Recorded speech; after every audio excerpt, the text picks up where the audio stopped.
people. This is Nadir. It's Kev. And yo, we are Games Music Life. This is the Games Music Life podcast, episode 388. Woo. Yeah. Man, what's up, man? 400? Shit, man. Almost. Listen, man, it's raining. It's got hot. You know what I'm saying? Yeah, well, hot for now. It's going to be cold tomorrow. I don't know if you know this. Yeah, I did see that. I'm kind of looking forward to that. Yeah. High of 52. Yeah, me That's too. good. I'm looking forward to it as well. I like a nice, we don't get enough 50, 60 degree days. You know what I'm saying? If we're being honest. Yes, we do. No, yes, we don't. do. No, we definitely we don't get enough 50, 60 degree days, man. Like, no, I take it back. You're right. Because either it's 40 or 30, and then it's 70. You're right. Yeah. It's no, yeah. Because it's listen, between. It hit 82 the other day, bro. Like I remember walking in the house and it was like, man, you know what I'm saying? My beater was a little bit wet. I was like, turn that air on. No, the air been on. Listen, okay. I was about to say, you're thugging it out. Yeah, no. Okay. Yeah, okay. You gotta keep the climate together in here. Like, nah. Yeah, exactly. Listen, I broke the cardinal rule, man. I turned the air on, turned it off, turned the heat back on, turned that off, turned the air back on. Welcome. That's what I've been preaching this to you for years, bro. You're like, nah, I'm not gonna do it. No, absolutely not. When I make it to where I bought my own house or built my own house, in this, just like you in that instance, I'm gonna control the climate. I will one day turn the air on, and guess what? If it's hot out, if it's cold the next day, that heat's coming right back on. You smell that? That's the heat. Okay, I'm controlling the climate over here. Listen, man, I saw like with an infant, man. Listen, all the rules had to go out the window. It's like, man, I can't. Ain't no thugging it out. Listen, he won't let you thug it out. No, right? no. Like, listen, Dad, fix it. All right, yeah, that's what he's looking at you right for. now. Yeah, it's hot. I got a sweat bead up here. Okay, you're in charge of that. All right, fix it.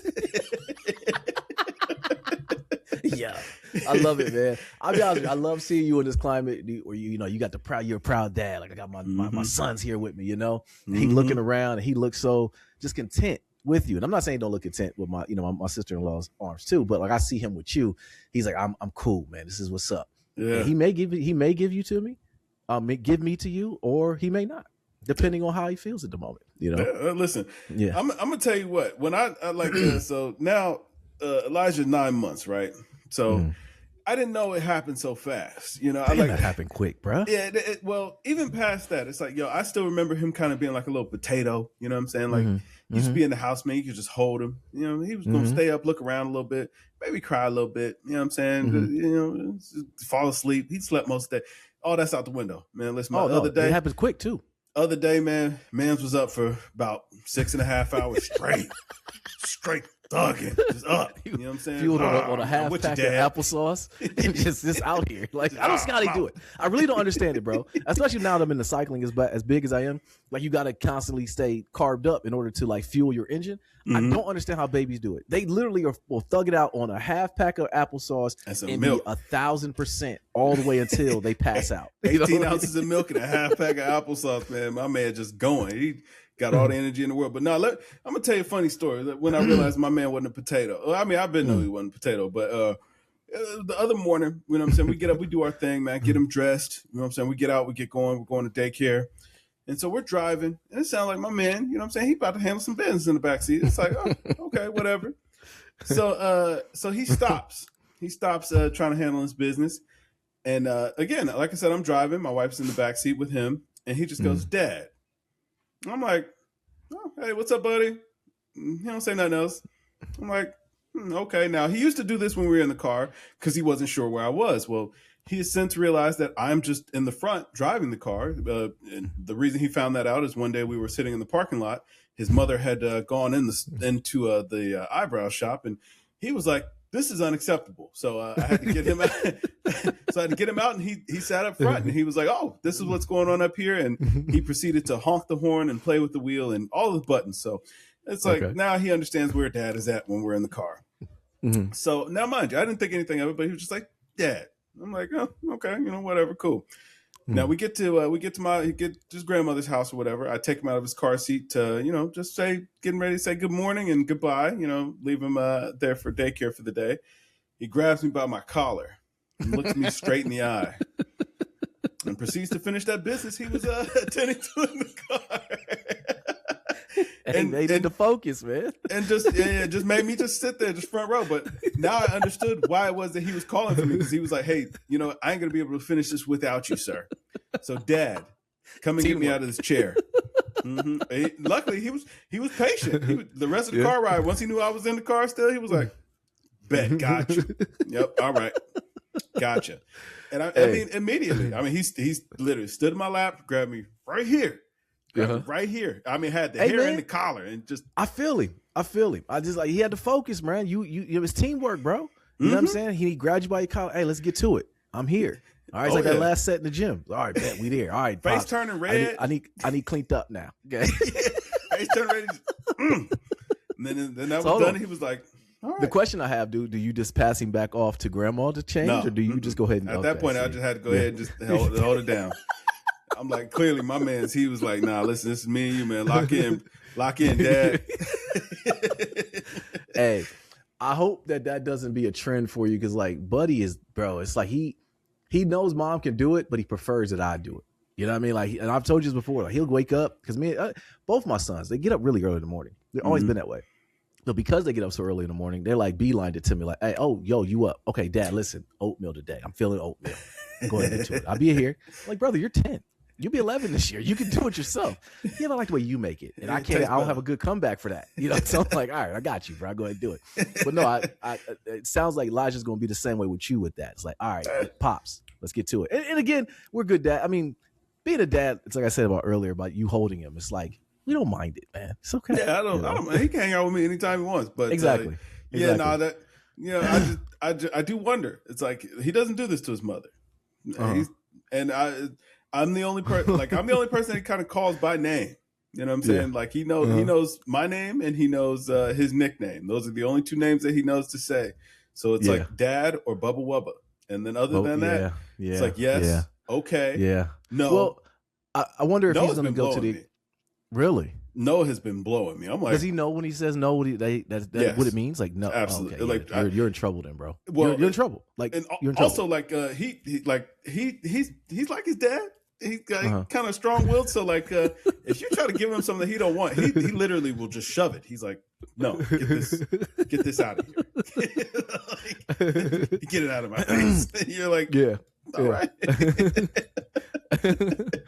Hey, bro, fun times, man. He's been, about to be time to go mobile, man. Enjoy it while you can, because once that happens, it's a wrap, bro. Yeah. Listen, man, that's one of the most unnerving parts. That's the stuff that they need to be teaching in the classes. You know what I'm saying? It can't be taught though. Them little parenting classes, like, it'd be cool. You know what I'm saying? Hold the baby by the neck and all this. Listen, all of that. You want to hear a real good story? Like, so, you know what I'm saying? Mo came by with the family or whatever, man. They all came playing with Elijah. So his youngest is like, hey, I want to hold the baby. We're like, all right, cool. So his middle child is kind of like watching this whole operation. She's like, hey, listen, you got to hold his neck. And I'm like, I'm not going to correct you, but you absolutely do not need to hold his neck. No.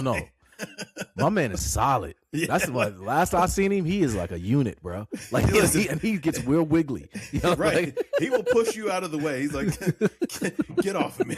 Like, he's like just like man his arms. Just like he's like a weightlifter or something. He turned around. He looked around like, bro, like this guy's been here before. Like, I'm intimidated. Like, listen, I was kind of standing there, just kind of watching. She's like, listen, you got to hold his neck. I'm like, that is correct for a time. But we are far past that time. We're far past that time. Yeah, like, you better watch out. He'll beat your ass. Okay.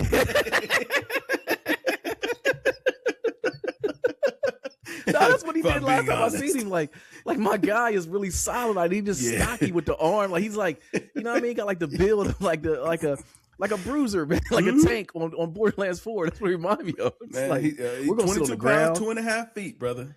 Bro, that's a solid, man. Yeah, solid. He not no little baby. He like, the part that really just be killing me is he's like, I'm really with that. All right. I know what I want to do, and that's what we're gonna do. Right. And so if I want to get down, guess where we're going? Right. Or guess where I'm going? I'm gonna get down. I don't care what you got to say about it. Like, I'm just happy he doesn't punch or anything yet. Like, he doesn't hit, and like he don't hit or bite or anything like that. Correct it now. I'll be honest with you. I've ran into a couple stories. That. Yeah, I've run into a couple stories as of late. I didn't know biting would get kids kicked out of daycares. Oh yeah, you don't have to have that problem, but like, it was one guy I was talking to. He's like, man, my son's going to a new daycare. I'm like, hold on, your son's like 8 months.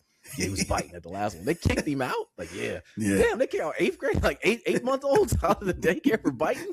That's crazy. Yeah. So, but luckily he's not violent, but he's very much, he ain't going at all. Like, man, like I said, limits, man. You try to pick him up, he don't want to be picked up. Like, you better hang on to your pants because he gonna fight. He like, put me down. Moving your hands, just blocking it, moving. I'm like, listen, put him down. Yo, it's easier that way. Well, shoot, man. Let's start like we always do. What we've been playing. What you been playing, bro? Nothing. I knew it. I knew once. You know what? I knew it once you beat Ghost of Yota. I'm like, I don't know what the next game is going to be. Now, let me ask you this: is it the fact that you just haven't bumped into anything new, or you just haven't seen anything, you know, or just like you didn't have the time? I gotta take that back. All right. So since the last time we potted, I did attempt to play something. I did attempt to play something. It's not. Okay. What is it? Try to fire up that 2K26. Oh. Nah, it's over. It's over with. Man. Hold on. Why is it over? What happened? I played one game and I was like, this is garbage. Hold on. When did you buy 2K26? I didn't know you had it. It's on Game Pass. So if you would like to play it, it's right there for you. If you want to install it and give it a go, have at it, my friend. Listen, 2K jumped the shark a long time ago. I was done with that, bro. Absolute garbage. I stayed up. I stayed up to play a game. I played 2 games that night. They make you play a little intro game or whatever. I was like, I'm like, this kind of cartoony. And then I played a real game and I was like, all right, yep, I ain't been missing nothing. I'm done with this. I'm officially done with it. So wow.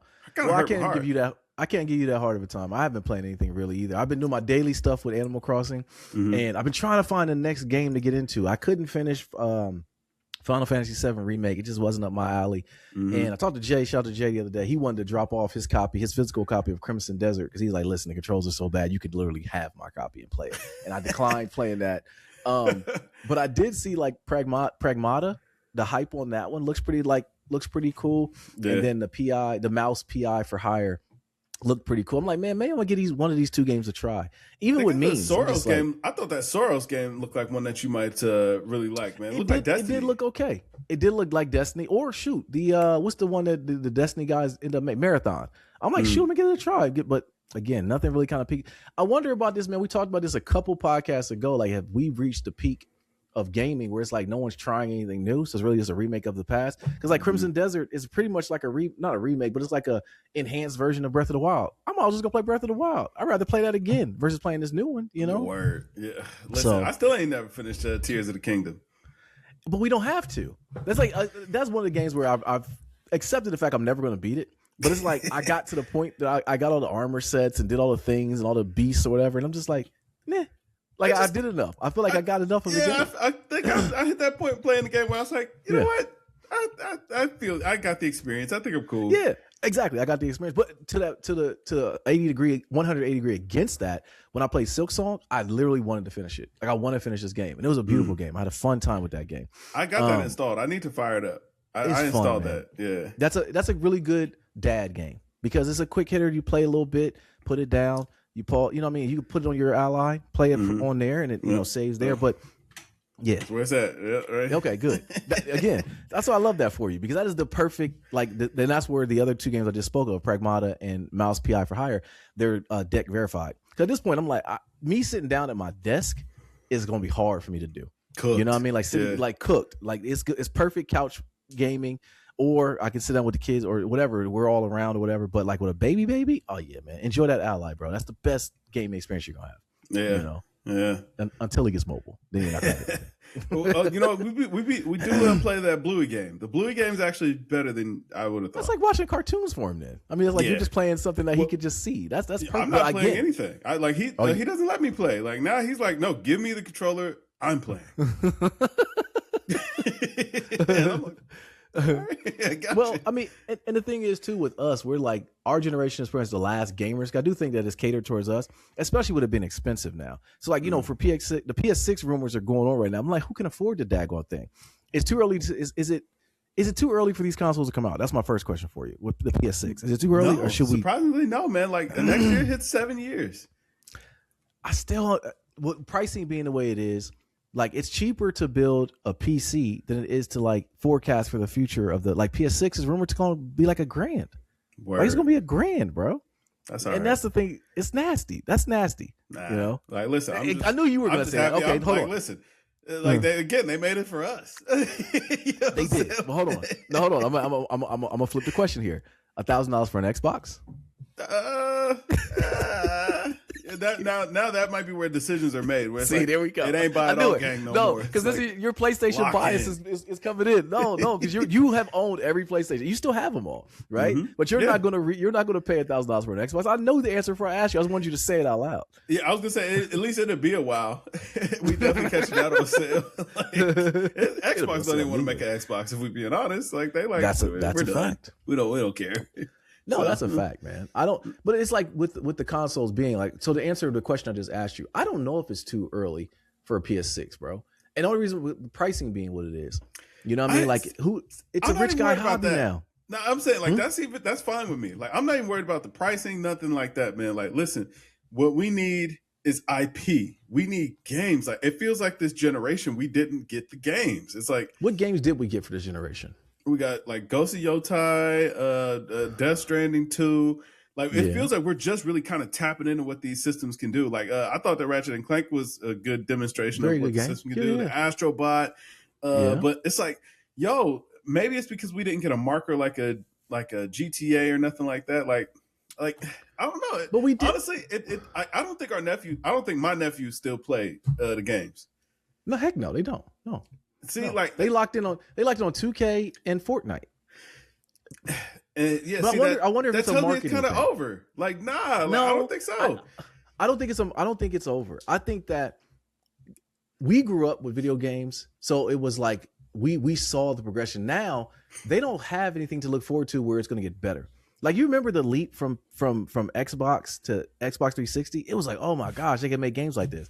Now we're deadlocked to where it's like this is the best it can be. Might add a little bit more past flukes. That though. No, like no, we need innovation in gaming. It's like, yo, I'm glad that you got to play Death Stranding 2 or that you actually played it so that way you could see like, okay, yeah, this is something different than anything else I've played. And it's like, it is a lot of fun. But it's like, yo, like it seemed like all the kids are gun and ball shooters. You know what I'm saying? That is a fact. Well, to that point though, the reason why I believe that us as adults and enjoy it as much like your Claire Obscures and stuff like that is that the story got to be fire. Yeah. It has to have more meat on the bone, pause, than just having gun and ball. Like it has to be story. It has to be. And I don't think that the kids are buying into that or they care about that. That's what tells me that like they didn't innovate. Like if they didn't bring them in to see like, hey, listen, there can be more to enjoy. Like, I mean, maybe the multiplayer generation or whatever. Yeah, that definitely played a part. That definitely played a part. But it's like, yo, you got to see the potential. Like, I mean, Lil Nadir played Gears of War. He played Destiny. It's like, so he's played a lot of story games. Like, even if they were co-ops, things like that. It's like, yo, he's played story games, but they're not finding stories that would really stick for, you know what I'm saying, this you know, like not even really that much younger generation anymore. Like these are grown adults. Like, you kind of missed a generation because it's like, yo, we got so focused on multiplayer, looter shooters, you know what I'm saying? Just trying to enhance microtransactions. I mean, like you were saying about the marathon game, like how many Destiny clones are we going to get? How many Call of Duty clones are we going to get? How many Fortnite clones are we going to get? Like y'all keep making the same game over and over. It's like, I'm happier to hear that the littles are enjoying something on the Switch because it's like, yo, that is kind of what's going to lead them into more story-driven games. But I think that's where Nintendo gets it right, though. They get it right. They have Xbox has their IPs. I don't know if they really do anymore because they literally Gears of War and Halo just died because they didn't build on it well. Yeah, they're not fun. They didn't, but because to your point though, it was the multiplayer aspect of it. Whereas I do think Sony got it right because they have stories where even now they're dialing it back. Like no more first party Sony games are going to be on PC anymore. Like over time it will be, but not initially. It's going to be on PlayStation. To stay right here, right, to push the console and stop focusing on microtransactions. That's really what I think. That's really what hurt the communities. Okay, we're going to go. Okay, so we're going to bump into a good conversation. The thing is, like, we know we live in a copycat society. So, like, if it takes one company to do something, then everyone kind of tries to piggyback on that. Whereas Fortnite, once the juggernaut of Fortnite happened, it was like, oh my God, Fortnite is a thing, microtransaction, this and that. Everyone followed that model. We're dealing with that with AI now. All these companies are putting all their stock into AI, and it's like well, hold on, why are we doing this? And no one took a second to step back and be like, I don't know why we're doing it. You know, and so it's like you now, die. yeah, exactly. If you don't, you die. And a lot of people, a lot of companies bought into that, and they think like, okay, we have to do these things. So now it's coming back where it's like, all right, that article you sent me the other day, which is a phenomenal read, where it's like, okay, you're the consumer of it all is lost. So now what are we going to do? You have all these stood up all these AI bots or all these AI farms or whatever, and it's like we don't have the people around to spend the money on it. Why do we do this? You know? So with video games, it's the same thing. And it's like, because of it, and it's a hand in hand, one hand washes the other type of mentality, because of the AI, everything that's going on, video games are going to be expensive as hell to do. A lot of people, it's going to price people out. So I wonder how that's going to be. So maybe maybe we're answering our question.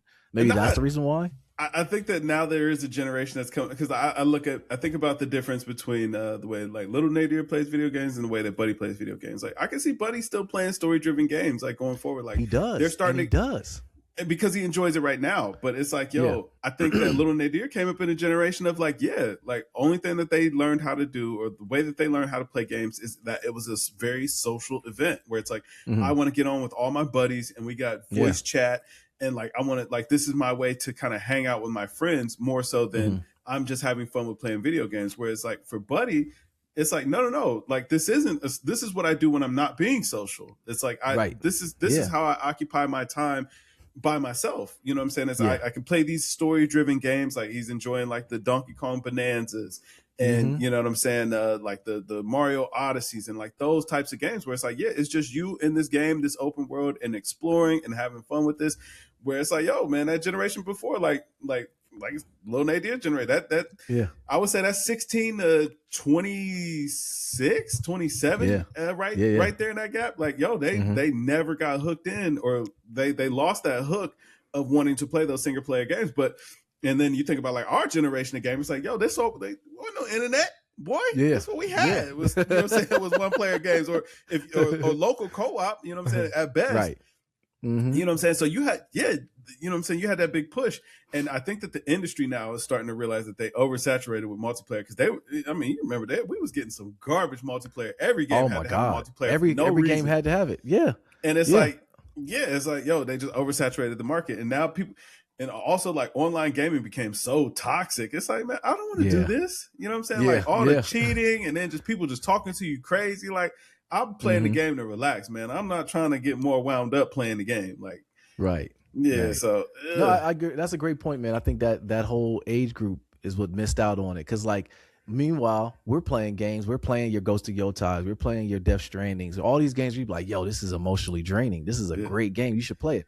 I remember I was gonna propose to Lil Nadir, like, yo, I was gonna buy him Black Myth Wukong and give him an incentive. Like, if you beat it, I'm gonna buy you some cologne or something, you know? And I thought about it. He's not gonna play this game. Right. Yeah. You know, it's just not his bag. But remember, when we were younger, the new game would come out. It was like, man, you had to play it. Like, you had to be on board with it. Your Metal Gear Solids and stuff like that. It's like, even with that, bro, we haven't seen a new Metal Gear, but I guess in a kind of way we did. We saw it in Death Stranding, because that's kind of like a Metal Gear kind of clone. Not saying it's the same, but it's the same artistry. Yeah. But for us, that's why, again, I think that's the reason why. It has nothing to do with money, as I'm talking through it, with us being the generation that it's like gaming is for us. It's more so we were raised with it and we appreciate video games more, because we both said on a broader spectrum. Like, we appreciate it on a broader spectrum. But now I worry about the way that the industry is going to go, because like, if you think about it, like, man, Lil Nadir's generation is the generation now that would be in their prime for spending the money on these consoles, for buying all the games, and, you know what I'm saying, for having these conversations. Like, we're getting older. Like, man, like I barely get to play because I got infant, man. Like, you barely playing. Like, your interests have just expanded to just other things. You know what I'm saying? You got kids that are right there in their prime. You're doing listen, I ain't gonna lie. It sounds like right now you have been locked in activities. It's like, man, this one got this going on. This one got this going on. We got a recital tonight. This, that. Like, yo, your attention being pulled in a million different pause that, but your attention being pulled in a million different directions. You know what I'm saying? So it's like, yo, Lil Nadir he's in his prime video game playing era. But, like, this would be when he would be coming into his job, getting some money to buy all the toys that he wants for himself, and really having the time to lock in and play, like, really, really do it. But I think companies recognize that. They rather focus on the parents like us who can do the quick hitter type games where like your Apex Legends, where they can like, okay, it's a free to play game, but I get you on the back end for other like stuff that you can buy. It is be like, as a parent, as an adult, I should say, you're like, oh, this is perfect because I'm playing and enjoying this game so much. I'll throw you a dub here and there. Before you know it, you look up, I done paid $100 in a year just for it. And I think that's the reason why those games are pretty good. But like with Fortnite, even though like I think at the base level, Fortnite does seem like a fun game. We played it before, but I can't dedicate a lot of time with it. But I think that's the problem. But little Johnny can go ask his mom and dad for map packs and stuff like that, or the whatever that is you could play for the season and stuff, which I'm amazed that it's been going this long. I gotta be honest, I'm amazed that it's been going that long, bro. My kids haven't asked for one lately, but people are still doing it, Yeah, I mean, it's still got an audience or whatever, and like that's cool. But so now it makes you wonder, like, well, what's going to be the next one? I mean, GTA 6 is going to be a big splash. Like everybody's going to want to play that, but it's so rare now that we kind of get those big splash games. Like where before it felt like we always had like bangers. Like when I look at the Game Awards and like, you know what I'm saying? Like, no disrespect to French Pirates or whatever, but here it comes. Here comes the disrespect. Go ahead. No, I'm saying like that was kind of like a Cinderella story game. You know what I'm saying? But now we're starting to notice a lot more Cinderella story games where it's like, it's not a banger. Yeah. Not everybody played it. You know what I'm saying? Like it really is just kind of like, oh, the art. You know what I'm saying? Blah blah blah blah blah. Like, you know what I'm saying? Like, but. GTA 5 is cultural. Red Dead Redemption is cultural. You know what I'm saying? It is. But it does bring up a good question, though. When GTA, this is where I think people get a little bit misguided in their expectations is, GTA 6, people were like, oh, it's going to be 60 frames per second at 4K. And it's like, no, it will not. It's not going to be that. You're going to get 1080p at 60 or you're going to get 4K at 30. You pick your poison. That's just what it's going to be. Now, if you can chase that, because it's not going to be on PC.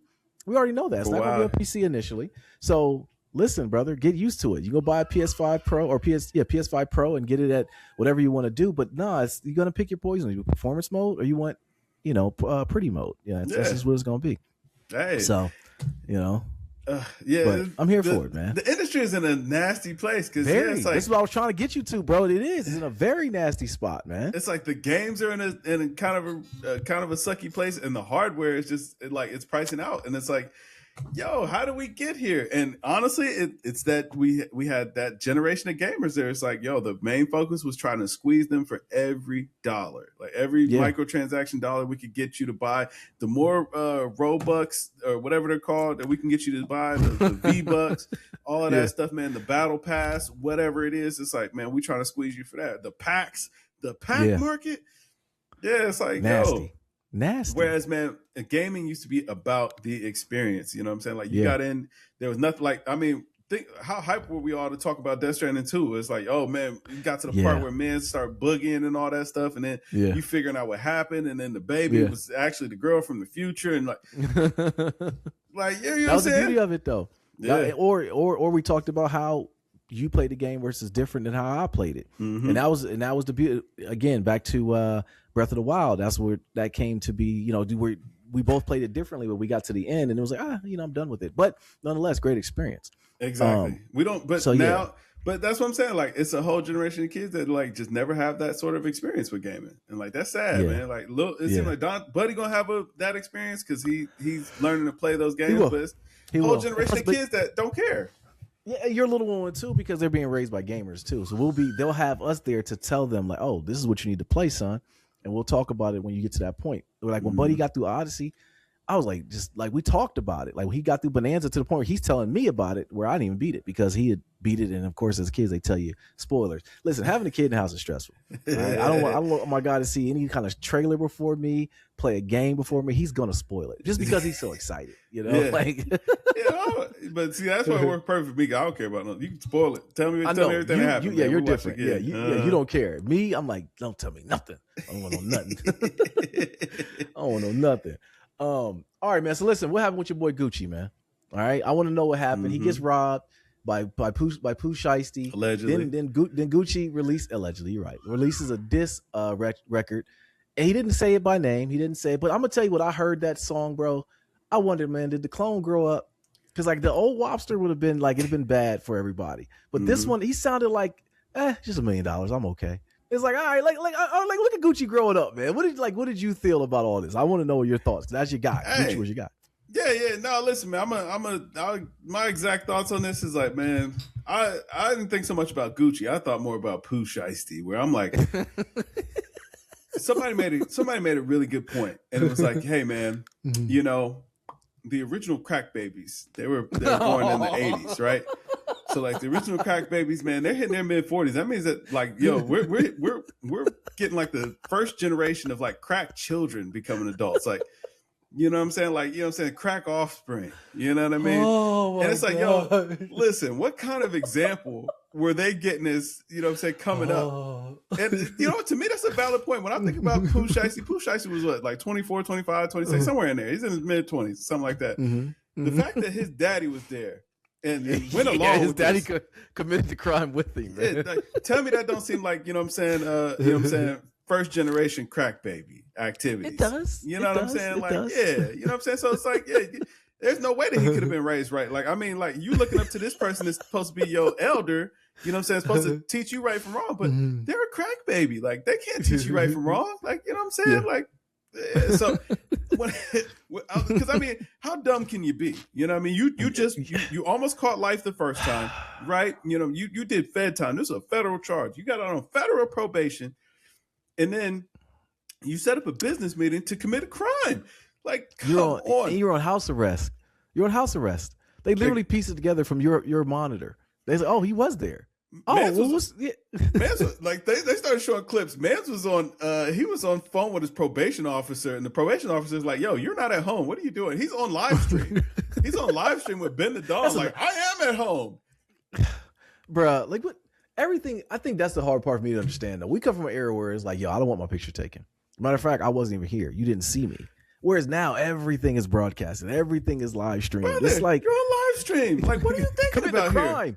What are you thinking about here? I mean, like, so now we got literal video of you being on the phone. We can hear the probation officer. We can hear you. You're talking about, I am at home, ma'am. I wouldn't lie to you like that. I am at home, ma'am. Blah, blah, blah. Man, refresh it. I don't know why it would be showing me not at home. Like, brother, we see you in the car sitting next to this guy telling these lies. Like, we see you. What's wrong with you, brother? I tell you what's wrong with him. First generation crack baby. You know what I'm saying? Like, yeah, that is an unhinged statement, but I can't refute it. I got to be honest with you. Hey, you pull me in. Pause. I'm on board. This might be what's going on. It is what it is. Listen, I'm trying to shoot the man some bail. You understand me? Yeah. So I look at Gucci and I'm like, yo, listen. You can't be like, oh, they like, oh, Gucci man snitching. Like, he's not snitching. Like, brother, this was a business deal. What are you talking about? They're not committing crime. Well, Gucci wasn't committing a crime. Right. How can it be snitching? And you're talking about one of the most legal activities you can talk. Like, brother, we're talking about signing a contract. Like, this is it's illegal. You don't legal sign binding contracts. document. Exactly. Like, this was a lawful contract, brother. Like, this is not criminal activity. It's quite the opposite of criminal activity. And then it's like, yo, what did you expect Gucci man to do? Just be like, man, you know what I'm saying? Right. Now I'm going to lose out on potential millions. And then you rob the fella for $600,000 worth of jewelry. He just would be like, just take the loss. Right. I guess I'll just take the loss, guys. Which probably was insured. So he'll probably just get it. So, I mean, how else am I going to file an insurance claim that this jewelry has been stolen without a police report? Right. I mean, like, what were you thinking about here, man? Then you rob another civilian who was like, I was a retired police officer. You robbed a retired police officer. Like, brother, y'all didn't think about none of this. And then it's like, yo, you held him at gunpoint to make him sign a contract here, friend. Hey, let's wake up here, guys. You know that's not smart. So, nobody was thinking here. So it's, when I look at that, I'm like, Gucci man did the right thing. It's like, listen, we're not doing street activities here. It's like, no, listen, we're in a literal business meeting to talk about legal things, like legal documents. If we weren't here to talk about legal things, we wouldn't be signing contracts for any of this. This would have been a handshake deal, or we've been doing all this under the table. Like, no, we have literal paperwork. So now my man, like, okay, he's probably gonna go to jail, as he should. Jail for life. Now he's going back. But let's just say, devil's advocate, he doesn't go to jail. You're still releasing music. You're still paying the guy that you just put through all that. Like, you're rightfully so. Yeah. Like, listen, if I'm Gucci, I'd be making it very hard for you to collect whatever your portion of this money is at this point. It's like, if any, we've got a different legal battle, because guess what? You can barely fight it. Like, yeah, no, you can't. You signed a contract. Well, you got this criminal complaint. You're locked up for 30 years. You know, I don't know you. How would you know what income you got coming in? You know, right. Like, listen. There'd be all kind of AI Pooh Shiesty disses. I'd be putting out a fish. Pooh Shiesty have a new record every week if I'm Gucci Man. Okay, like I'd be get back to work. You never knew Pooh Shiesty could sound as good, huh? Right. That's Allen Iverson over there. Get back to work, Pooh. You know what I'm saying? His family just over here suffering, just waiting on a crumb to fall. I'm Gucci Man. I'm like, listen, man, I bought an island. Yeah, that's right. I bought an island with that Pooh Shiesty money. I named it Pooh Shiesty. The island is called. The house you grew up in as a child, I bought that too. I bought it too. Yeah, it was just real nice. That's the thing about it when you read the story, and I read, I'm like, how does he feel like this was going to end? This was not going to end well, man. This was not the best thing to do. The better thing to do was just sit the man down, try to come to some sort of understanding. And I'm sure he probably would have made right by it, or if not, you got to hold that, man. Or you know, listen, if you did really want out of that contract, sue. This is a legal matter. You could just sue him. You could try to sue him and sue your way out of this contract. Like, brother, you're on federal probation. And you decided to hold this man up and force him to sign a release under duress, and then robbed him. You stole his wedding ring. All right, man. Like, goodbye, dummy. Like, that was a dumb move. That was a dumb move. It's just a wild story, bro. And then, you know, just reading everything as far as, you know, other wild stories coming about. My man Offset supposed to get shot.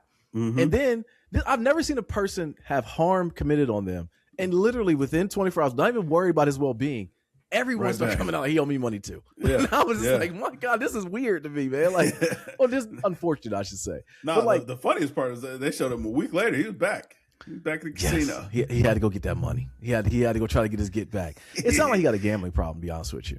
I mean, real bad. Like, I mean, you got shot in the buttocks, and he was like, man, I got to get back to the casino. Listen, the last thing I'm thinking about wanting to go do is go gamble. I literally got shot. Or whatever it may be. I'm there.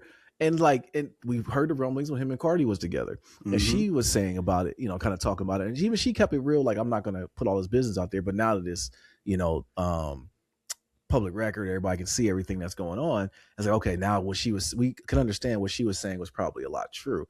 But that was just a funny story to see. Funny in the sense that it's ironic that a man got harm committed to him, got shot. Okay. And then people like literally down. Oh yeah, he owed me $7,000. He owed me this grand. It's like, dang, he hit me up for about $8,000 one day on a humbug. Like, so prayers to everybody involved, man. I hope my man Offset gets some help if needed. Because now I heard him and Quavo got some beef, and now that Quavo's at the Cardi concert, and it's a whole thing. I'm like, man, this is nasty. Hopefully y'all can move on. You know? I'm gonna tell you what, man. This is something we ain't really been talking about, man. Like, listen. Man, rap ain't really been having no star power lately. Because, like, think about those guys. All them guys from that generation, none of them matter anymore. It's kind of weird. Like, how's Quavo just fell off the map? But remember Sway Lee? Remember that guy? I do remember Sway Lee. He put out a good hit. That song with French Montana. That was a hit. Yeah, that Unforgettable. But, you know, we forgot about him. Yeah. No, you're right. Like, who is the next one? I mean, okay, so did any of this have to do? Because of course you listen to academics. It was Kendrick and the Drake beef that did everything. This is all Kendrick's fault. So who's it? Like, why? I mean, take the fault out of it. Who could be the next one? Like, there is no new. I remember we were talking about one point. Who's the new sound? Because like everybody just kind of took a step back. Like Yachty isn't making any music anymore. Everyone's anticipating Iceman. Fantano said it was supposed to come out within 36 hours. It did not come out. Yeah. I believe so. Now, what is it? Right. I think the boy might have got cold feet. I think so too, because he was doing his marketing scheme, which I think is corny. Just bro, like Drake, like quit doing corny stuff. Like you did the front seats or the floor seats at the Toronto game is like iced out thrones or whatever. It's like do you really need to do that? Just put the music out. Don't even tell us. Just put it out and go. Listen, man. I don't know. It's a tough spot. I'm giving you the floor. Because you've been the one that's been putting it out here saying he's going to be okay. Do you still think he's going to be okay, Kev? Yeah, I think he'll still be fine. I think we're overthinking it a little bit and when I say fine, you ever had that feeling where You know what I'm saying? Like you keep hearing about something being so dope, or like somebody keep telling you, oh man, you gotta have this, it's so good, or like you gotta see this, man, it's the best thing ever. And then like once you set the expectation so high, man, it's really kind of hard to meet those expectations. You know what I mean? Absolutely. Absolutely. I would be worried about that with Iceman, where it's like, yo, like first of all, if I'm Drake, man, listen, cut academics off. Like just cut them off. I told you, him, Maul, they're all inside agents. To me, I think they're working for Kendrick because they're hyping it up so much, bro. They're so much pressure on it. You put too much sauce on it. Yeah, like, it's like that's not what you need. I think Hove implemented Maul to be an inside agent to kill Drake. To me, I think he might have been the worst one, because when Maul was on that rant talking about Drake is the best rapper ever, only one better than him is Hove, I said, oh yeah, they're bugging. They're like, this is all a ploy to get Drake up out of here. I do believe that. And like, you're saying that this is the best rapping that you'll see in a while. He's going to establish himself as being the main guy. Did he not see what Kendrick just did last year? That's what I'm saying. It's like, first of all, like that's going to be very subjective, and yeah, true. Like you've not had enough time to live with this music to make that sort of claim. So it's like, yo, like listen, that's a very dangerous thing to say, because like I said, you're getting people's expectations up here. Like let the intro track not hit the way that, you know what I'm saying, you kind of hyping this up to be, and people are going to absolutely flood this album and just be like, yo, this is garbage. It's gonna happen, Kev. It's gonna happen, bro. It's gonna think about it. It comes out having the same sound that it had before. And like, we waited for this.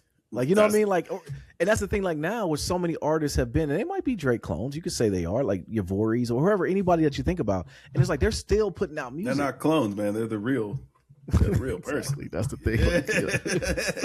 thing. See, you said it, you know, like even past that, like, man, when it's like he's in a tough spot. You're in a real tough spot. Yeah, exactly. It's like, man, the hype ain't really helping you out, man. Like trying to market it ain't gonna work, because I mean, it feels like you've been pump faking. Like, man, you've been marketing this album since last summer. Like them live streams were months ago, man. Like that started in like July.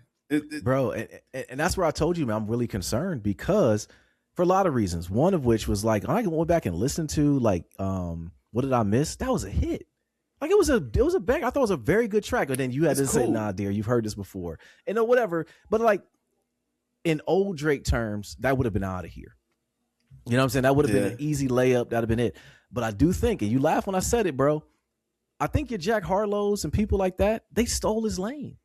I don't think he could come back. Like, okay, all jokes aside, I'm not being funny at all, man. That Jack Harlow album, it's a bop, bro. He got like, a funny hat though, man. That's the problem. I don't care. I want the hat. It's like, and shout out to my wife, because we in the car and she's playing this. I'm like, this is smooth. Who is this? And I couldn't see the album art yet, and I was like, hold up, is that Jack Harlow? Because when I saw it when it first, everybody's giving him a hard time about the hat and him doing R&B. I'm like, I'm not listening to that mess. I didn't give it a shot.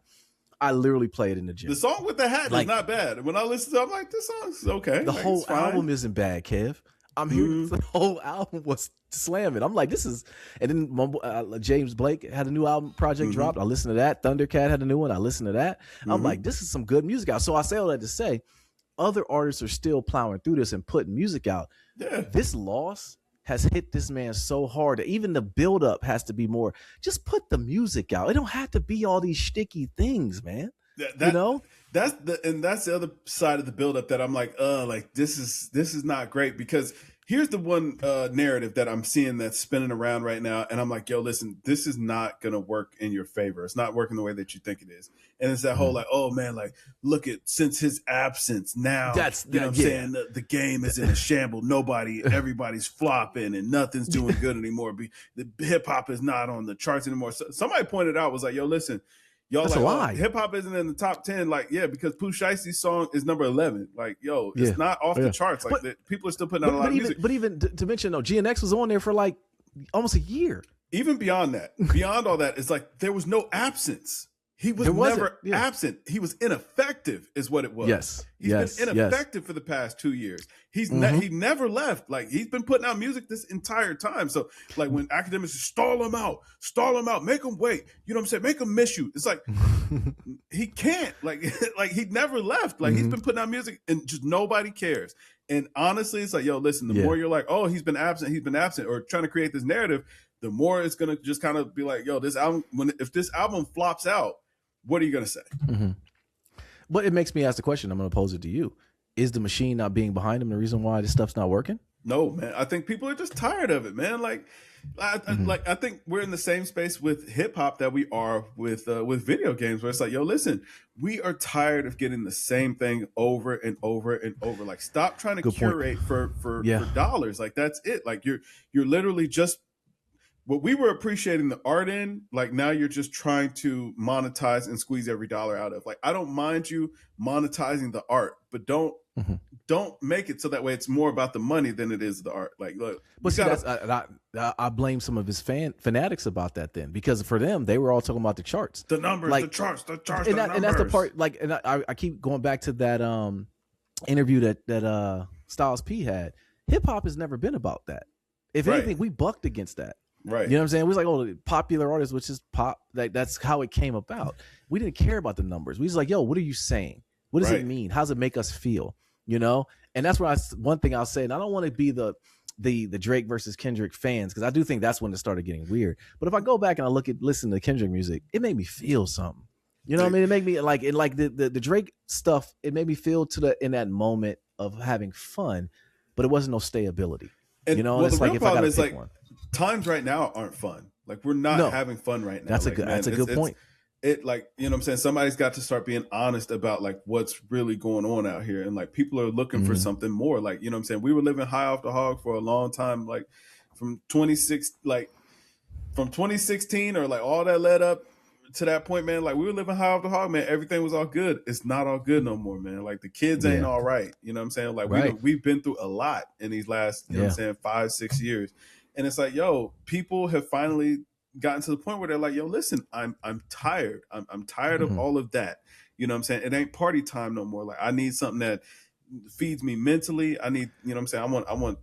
I want something that's going to challenge me, you know what I'm saying? Kind of broaden my horizons that I can also connect with, like something that's real, something, you know what I mean? Like, everything you're saying, okay, that's the scary part about it. And I think that's what you were trying to get to. And I apologize if I stepped on that point, but that's the part that stood out to me. What you just said is, what if he puts out this album and it is going to be a bunch of that and everybody's just not trying to hear it? You know, I'm not trying to hear going into the club and doing another drug and doing all this, because like it's not going to have any stability to where I even care. It's going to be cool, but it's going to come and go, man. Exactly. You know? That's why I honestly, like, the biggest fear for this, because I mean, like, listen, it's going to drop and it's going to be divisive. It's going to be a whole lot of people on, you know what I'm saying, on either side of the fence, where it's like, yo, this is the greatest thing that ever happened, or, you know, this is trash. We never want to hear none of this no more. It's going to be the people in the margins that are really going to be kind of the determining factor of, you know what I'm saying, how well this does. And the worst thing that can happen is like this album drops and you get oh, that's cool. Oh yeah. No, I feel you. And that is going to be the worst thing. Cause like, and to me, it sounds like he's the type of artist that when people do come out, like, I mean, it's okay. That is going to really hit to his core. Like, oh man, it hurts. Cause like, even like, I think who he aligned himself with was just bad. Like all the streamer guys. Yeah. At least like it's just not a good look. You're Aiden Ross speaking for you. He listened to it. And, you know, I told him that he needs to change this up and blah, blah, blah. And it's like, do you guys think y'all helping him? Right. Do you think that this is helping him? You know, because to your point, the question you asked me about, have I ever seen something that's so overhyped that when you get it, you be like, For me, it was Fallout 4.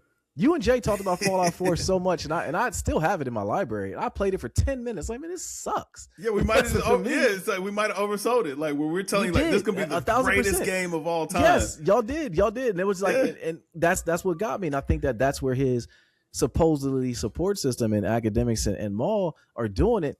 And it's like, I don't think they really understand that. You're literally hyping up something that it's gonna be hard to live up to that, man. Like, I get it that you feel like he's in your opinion, the best rapper and all that, but and that's cool. Come on, man. You don't think it. He's better than Black Thought. He's better than like stop, man. Like, this is like, you're doing him a disservice by doing that. And if I'm Drake, I'm telling him, like, don't do that. You know? Even there, it's like, when I like, first of all, you know what I'm saying? Like, listen, everybody's entitled to their opinion, but like, when I think about Ack, and like Ack still want to relive the glory days. He want to be 22, 23, 25 again. You know what I'm saying? Mm-hmm. Like, he ain't really ever moved outside of that era. And you know what I'm saying? If Drake finds himself in a place where he's still trying to cater to that crowd, like, that's going to be a really tough place to exist in. That's what because it's doing, like, yo, listen, you don't relate to these kids now. Like, you know what I'm saying? Like, again, like, what does my nephew want to listen to? Like, I don't know. Like they like NBA YoungBoy. I've tried. You know what I'm Yeah, saying? I did. I tried Rod Wave too. Yeah, I tried, man. I ain't even gonna say it sucks. It's just like, yo, listen, this not for me. And I get it. It's like, man, listen, it's a new generation. That's an old head way of saying that it ain't for me. Like, well, sucks. I mean, like, you know, like, I mean, they might not like like the people who like 90s rap might not like Lil Wayne. You know what I'm saying? Yeah, speaking of which, man, like, it makes me so sad to see Wayne going out so sad. Like, he's going. I'm glad you finally admitted it. I'm glad you finally admitted it, because you were fighting it for a long time. He was okay for a while. He's doing features and everything. Then the whole Super Bowl thing is when it was like, all right, man, what's going on? It's getting really weird over here. He was just crying about award shows or something like that the other day. He's like, man, it's always a humbling experience when you know, X, Y, and Z event is going on and I'm not invited or mentioned. And it's like, stop crying, boy. Like, you ain't like that. You know what I'm saying? Like, sorry, bro, man. You ain't really... Like, man, listen, man. Birdman stalling out the Carter 5, man, hurt your career something so bad. Something so vicious. But, you know, that's neither here nor there. But, again, it's like, yo, for, like, this Iceman, it's like, yo, if you are still targeting the 18 to 25 crowd, like, it's, again, at 40 years old, that may be tough to do. Like, you know what I'm saying? Well, like, even... everybody or every rapper has had to come to terms with the fact that, like, hey, I can't be that in that white hot space anymore. Like, I can't be that target demo. You know why NBA YoungBoy is popular with 18 to 25? Because he is also 18 to 25. They're living a very similar life. He understands how they grew up and what they're going through right now. Like, you know what I'm saying? Like, he don't have context beyond that. You know what I mean? So he's not pandering to that group. No, exactly. Pandering. You're getting it. I mean, you said exactly what I was getting ready to say. That's the part that I don't think with Drake he doesn't really understand. It's like, make the music that the fans that you made it for back when they was 15 to 22 or 22 or 23, whatever. They're now 33. They're now, you know what I mean? They're now, you know, 34. Make the music that they can relate to. Because if if you're 34 still. But that's what I'm saying. Like, can he though? So. And like, it would almost I think he get vulnerable. I don't think so, he man. Get vulnerable again, Kev. But see, that's the thing though. Like, the vulnerability that you're speaking of is not the same. Like, you know what I'm saying? Like, what you were vulnerable exactly. At 22 is different than what you should be vulnerable at. Like, exactly. I listen to the Fall Off, and it's like, yo, listen, I understand why Cole, or I understand what Cole is wrestling with. Which aged well with me. I got to come back to you. I've been listening to it a lot. Yeah, I've been listening to it a lot. I have been too. It's not my favorite still, but it's got a lot of good songs on it. It's very listenable. It's an enjoyable album. But like, when I'm listening to Cole talk about, like, man, I'm starting to feel like, man, my prime days are not ahead of me, and like all that, like, like just being a family man, and like, you know what I'm saying, his kids, and like, you know what I'm saying, talking to his younger self, and like where he is now versus where he was then, being a husband, and you know what I'm saying, the mistakes that he made, things like that. Yeah. Like, guess what? I can resonate with that because, like, he's a grown man. He's a grown man coming into his own. Like, now, is he? I don't know about playing for the Wukong monkeys or whatever. That ain't last very long. He put up a 0. He put up a 0-0 the other day. He played 8 minutes. Man said, I played 8 minutes. I felt like I had 0 points. I feel like I put up 20. I felt like I played for 40. Listen, get back on the bike, man. Side Quest King, come join me, man. Go get a road bike with me. We can document that, bro. Get out of here with all that, man. The Side Quest is not honestly, it. I thought it was cool. It's like, hey, man, you know what I'm saying? You still getting out there wanting to try it. Like, that's cool. You know what I wouldn't like? I wouldn't like seeing Cole still trying to be in the club hanging out with the 22, 23-year-old kids, man. I don't want him hanging out in the club with Yeet, man. That's my worry with this Drake album. It's like I foresee Marvin's Room 2 coming out. And I'm not here for that. That's going to be corny, man. Exactly. And that's what I'm saying. So it's like, yo, like the vulnerability that you're speaking of that he exhibited before, it was about like, I want him to get vulnerable in a different way. It was vulnerability about puppy love, and it's like, yo, listen. But during that time, I can understand it because that's what he was going through at that time. Exactly. Now it's gonna be vulnerability of I might have missed my window of finding my wife. I might have missed my window of being a great dad. I hit a kid, like Kendrick said. That ain't. You got to. No, he has to. He's got to break it down. He's got to break. He's got to break this whole thing down to the foundation. He has to humble himself and do so, or else he's done. Kev. He can't. That's what I'm saying. He can't. Like, I mean, it's over. Yeah. Like, listen, man. Honestly, he might find himself in the same box that Wayne found himself in, where it's like, yo, listen, you like for where the box that you put yourself in, you know what I'm saying? You close the lid on it too. It's like, yo, it worked for that time, but you're not able to. Do you want to hear Wayne with an introspective album? Or do you like only thing you ever expect from Wayne is to hear him talking about you know what I'm saying, his favorite snacks, I do. smoking, No, I do. skateboarding, but I think that's thugging. But I think I think that was the death of the music, the artistry of Wayne as an album. If not, if you don't think if you're capable of making that introspective type album, because again, you don't want to be the old dude in the club talking about how it was back in the golden days of the club, or the scarier part, talking about how the club is still dope to you. Like, all right, man, I ain't trying to hear that. Then know that, and then just go to be a feature guy. Just be the feature guy. Just pop in here and there. Just remind people how your artistry is, but don't do an album. And that's maybe Drake should do that. I don't think Drake has that. Like perfect example, man. Like my wife was telling me that she created her Drake playlist, and it's like, yo, she added all of the albums up to Scorpion, and then she realized, like, yo, I stopped listening to him after this. She was like, you know what I'm saying? He kind of lost his way with me. Like I listen to For All the Dogs and Her Loss and all that stuff. So she'll hear that stuff, but she don't like it. Hold on. Why did it not resonate with her anymore? It was just over with. Like, you know what I'm saying? Like he wasn't. She grew up. Well, and also like what he was just singing about. Yeah, exactly. She grew up. It didn't resonate with her, but like he was like, she still like Nice for What, like the little girl anthems and all that stuff. But guess what? That was the same thing that she liked from before. Like he was making girl anthems, and it sounded real good for the captions and all that stuff. Yeah. But then once he just became like this red pill misogynist, she's like, you know, this don't really resonate with me. I don't know that I like this anymore. And I go back to the guys that are supposedly on his side made it horrible for him. When I saw Odell Beckham dancing all sassy to that song, I said, it's over. It's over, man. Like these are not the guys that are there for you. They're not allies, man. When he said hands on your knees, shake it for Drake, shake it for Dave Free or whatever, and Odell Beckham was like wiggling. I was like, dog. Like exactly. You're not helping, man. You're not helping his case here, brother. That's what I'm trying to tell you, bro. When I saw Maul popping it for Drake on there, and I'm like, he's shoulder shimmying for him, and Ack is going on and drinking it. I'm like, yo, they're not helping this guy. Which again, I can only feel that maybe they're just doing this on purpose, man. Man, I ain't gonna lie, man. Ack is one of my favorite commentators on the internet because he's hilarious. Objectively, like when he's on his stream and he's got his thing going, he can be very, very funny. Like he's entertaining. But I be feeling so bad for him. Like when I see him trying to get in with the live streamers now, like he be trying to hang out with them and like go out and party and be in the mix with them. Old. And they disrespect him just constantly. As they should. Yeah, because he's the weird old guy. Like, why is he here? That's trying to kick it. Like, you're a weird old guy that's really like trying to kick it and fit in with us.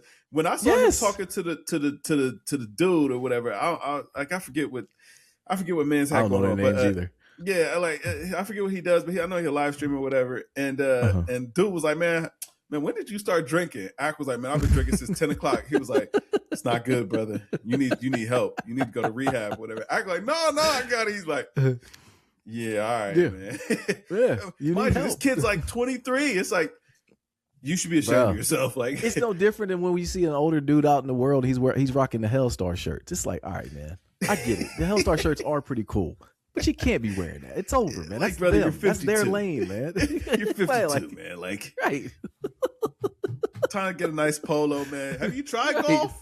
Have you just given it a shot? It's kind of fun, man. It's a good time. I'll talk to Kev. He'll get you a Birkenstock game right. All right. Yeah, you know what I'm saying? Nice quarter zip, man. Some matcha. Let's hit the golf. Let's hit the golf course. Man, I'm telling you, it's a good time, man. They out there, they smoking cigars, hanging out with the boys, middle of the day. Exactly, it's a fun time, man. You hang out some cycling shorts with me. Yeah, let's go cycling, man. Go get you a bike. It's gonna be an expensive buy-in, but you're gonna love it. It's gonna work out. You're back home by dinner time. You're in bed by 9 o'clock, man. You feel great. Yeah, right. Like, it's like, I mean, it's just phases, man. Like, you know what I mean? But back to that point though, like maybe that's why Academics is he finds himself relatable to Drake, because him and Drake are in the same boat. They're trying to still appease to the younger crowd. When it's like the younger crowd is A, looking at you like you're the weird guy here. And then B is like, why are you up? Because like, why do you want to be here? And that brings up other questions. Was Kendrick right? You know, it's like, man, even past that though, it's just like, you know what I mean? Like, hey, it's weird though, Kev. It's cool to grow, man. Like that's really the main thing. It's like, man, like it's cool to grow, man. It's a privilege. Hov showed that completely. 444 was one of his dopest albums to me because everybody could relate to it. Yeah. Everyone in our era could relate to it. And it's like anybody who the goal is to get old. He's like, "Oh, you old head." That's the goal, idiot. That's the goal. Even beyond that though, like I mean, getting old is just a passage of time. Like it's literally it is cool to grow and evolve as a human. Not to be the old person. Like it's like the entire time, man. You should always be working and reflecting on, you know what I'm saying, leveling up your mindset. Like always be seeking out new information, new experiences. It's like, yo, like I was reading something or whatever, and they talk about like why you can't like remember your childhood or like remember like years past or whatever, why it feels like time starts moving fast. And it's like, yo, your mind gets used to repetition, and the more that you repeat the same task, the more that your mind just starts to compress that. Like it doesn't bother to retain that knowledge because it's like, oh, this is familiar, let me just stack those familiar things on top and just start to compress them. So it feels like those years start to fly by. And the way that you combat that, or way that you make it slow down, start having new experiences. Let yourself learn new things, man. Go read a book. Go for a walk. Go ride your bike again, man. You know what I'm saying? Go see nature, man. Go experience something new. Like step outside of your comfort zone. There's so much to live for, man. Go vacation. And I'm not like, don't go to the beach. Like stop going to just the beach. Like there's more than Miami out here. Like go do something cool. Go see something cool. You know what I mean? Like expand your horizons a little bit. And you know what I'm saying, and like truly be growing. Like, you know what I'm saying, like it don't matter if you are going to the club on every continent on earth. Like, you know what I'm saying, like you're not growing, you're just doing the same thing in a different place. Like I can imagine somebody asked me to go to the club right now. I would literally be like, absolutely not. It would be the worst thing. I would regret the choice of all. Like it's not for I wouldn't us, even mind. Man. I would go. Like if it was all the homies and we like, hey man, for sure. Now you go for a night out. But like if it's literally like the squad being like, hey man, let's go out like the old days and like try to do what that would we be used fun. to do. It's That'd like, be nah. Well, I'm saying like, but it like it would have to be an event. Like it's not something I want to do every week. But it would be a bunch of us in the same boat going. Just having fun. It wouldn't be you. Right, it wouldn't be you trying to fit in with the younger crowd. Exactly. And that's so that wouldn't. I'm not doing what we used to do back then. It's like, no, listen, we're just going out, being social, having a good time. That's all right. Ain't nothing wrong with that. But it's like, man, if you still trying to, you like, man, listen, man, we gonna pregame it over here. Then we gonna go to this spot, nasty. this spot. That's just like we did last week. Aubrey, listen, focus on camera one. All right, don't do that. All right. Show some growth, man. Just show you. I gonna say show your life, but like, don't do what you did in the past. That ain't gonna be it, man. I'm saying like, but how would academics accept that? Like, I mean, because I think, and I use that as a barometer because it's like, well, that's kind of your audience. Like, this is who represents themselves as being like your biggest fan. So yes, this is your audience. And it sounds like that's what your audience is looking for from you. So he's gonna carry at this point. Let me ask you this: at this point, is that a niche audience? Because I don't think it's really that big of a audience at this point. That's the tough part. The real question is, will the kids be on board? And it's like, I don't think so. I think the kids are looking at him as being the old man at the club. Like, why is this old dude here? And why is he buying me bomb pop drinks? Well, like, what is going on? For the especially young kids, it's like, well, now you're this is where the battle did the most damage. Is it's for the really young kids, now you're uncool. So you're not going to be able to win them over. Mm-hmm. You know what I'm saying? Like for the little kids. So like for the littles. You're actually the butt of the joke. Yeah, exactly. So it's like, you're going to be uncool to them. Now, for that target market that you're looking for, that would be 18 to 25, you know what I'm saying? Like, they might not carry it that way. I'm talking about like 10, 11, 12, the kids who are going to be coming into their own. Like, you're uncool to them. So, like, you're already kind of on the clock here. Yeah. Well, 18 to 25, will they gravitate to that? And it's like, I don't know, man. It kind of seems like they already have their people. To me, it always like they already decided. Yeah, like they got seriously. Their rod waves. They got their young. Yeah. Like it's not even that they decided that. Like it's not that they dislike you. They just already have their own thing. You're just not a part of it. That's what I was saying earlier about Vori and all them. And you made a great point about it. Like, were they the original writers? But I do think that they already have somebody to give their feel on that. Mm-hmm. And that's why if he tries to come in now trying to say, "Oh, I'm the originator and I did that," they're just copying me. It's like, hey, man, go get out of here, man. But then, for what I'm saying, kind of like our demo or whatever, it's like, yo, you stop kind of like we don't connect with this anymore. Right. So it's like, you do find yourself in a really tough spot where it's like,